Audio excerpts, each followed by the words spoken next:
A huge 50-note patch has just released for the No Man's Sky Expeditions update with some really fantastic changes, fixes and improvements. So let's go through all the good stuff.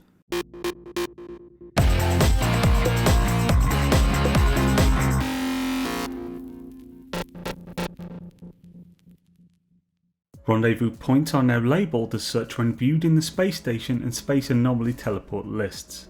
This first one is really helpful, especially to folk trying to complete the Storm Crystal milestone, which requires 50 as one of the Rendezvous planets has them. Restored expedition save games that had previously been ended prematurely. This is one of the biggest fixes in this patch. Previously we had a fix for preventing the premature conversion of expedition saves to normal mode, which implied it could be retroactively fixed later on, and right away in the next patch we have it. Sadly, lots of people will have deleted the converted saves and started over, but at least some can be saved and the issue won't persist any longer. Fixed an issue that caused the cluster hoard and moneybags milestones to track your current highest currency rather than the total currency earned. These milestones were super confusing. It wasn't clear whether it was worded badly or coded badly, and it would seem it was the code, as now you won't need to have 5,000 nanites on you at the same time or 6 million units on you. You just have to have earned those totals throughout the playthrough. Makes these two a whole lot easier. Reduce the pulse engine lock-on strength for some multiplayer related markers. This may seem like a nothing note, but it really will affect every single player. The balance between the lock-on strength when pulsing to a waypoint is something that I love but also infuriates me every session. You point directly at the space station and want to go there, but as you pulse it glides you toward a player base, often drastically changing your direction. Hopefully this will be further refined in the future, as I love me my lock-on travel. Decrease the cooldown on the Starship scanner when used to scan planets from space. I am really happy about this change. Every new system has me waiting between scanning each planet purely for the scanner to refresh. Less waiting around, more fun exploration. Fixed an issue that prevented delivery missions from registering the delivery as complete. Fixed a number of issues with NEXUS delivery missions. Fixed an issue that prevented players from being correctly rewarded the Lost Bathysphere as a reward for completing Dreams of the Deep. Fixed an exploit that allowed players to attack other players with exocraft weapons while themselves being immune to PvP damage. Glad they are getting to some of these PvP related ones. Fixed an issue that caused a small subset of Explorer class starships to be a different colour than before the Expeditions update. Hopefully this will fix the last of the issues with pre-Expedition Explorers having their appearances altered. Fixed an issue that caused the alien pods on derelict freighters to be overly bright.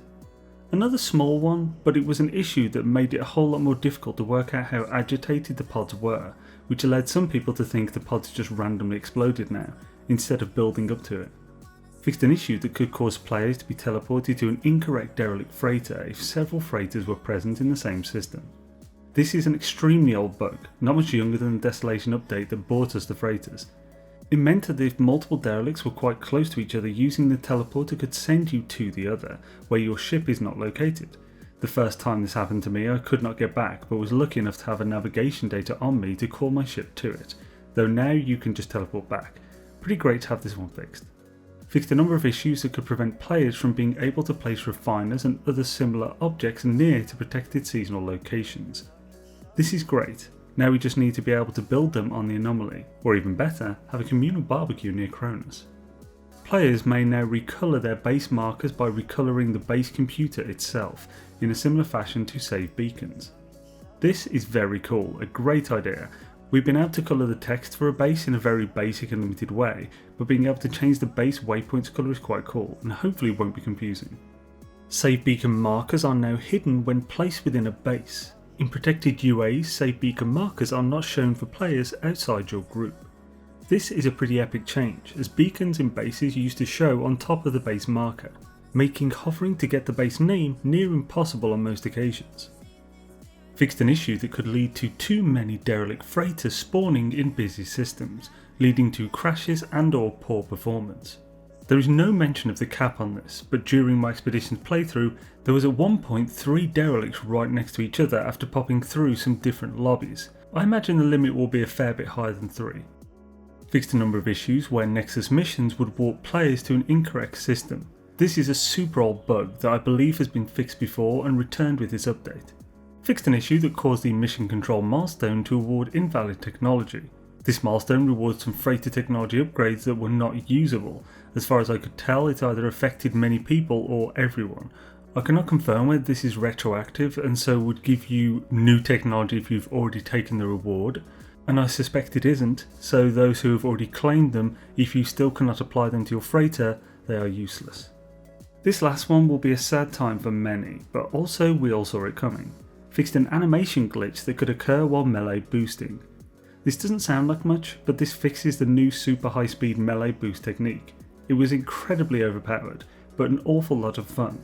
I thoroughly enjoyed using it on my expedition save, but also would be far too tempted to use it in my more legit playthroughs, where I'm very careful about even minor exploits. I hope you guys had a bit of fun with it while it was a thing. We still have melee boosting after all, and they even referred to it as such in an official release, which is pretty damn cool really. For those that weren't around back then, HG purposefully kept melee boosting in the game, even though it was a bug that an update would have fixed, purely because the community loves it, or at least that is a story that people tell. There are a further 21 patch notes in this little update that are more small scale or very specific, so here they are on screen if you wish to pause and check them out.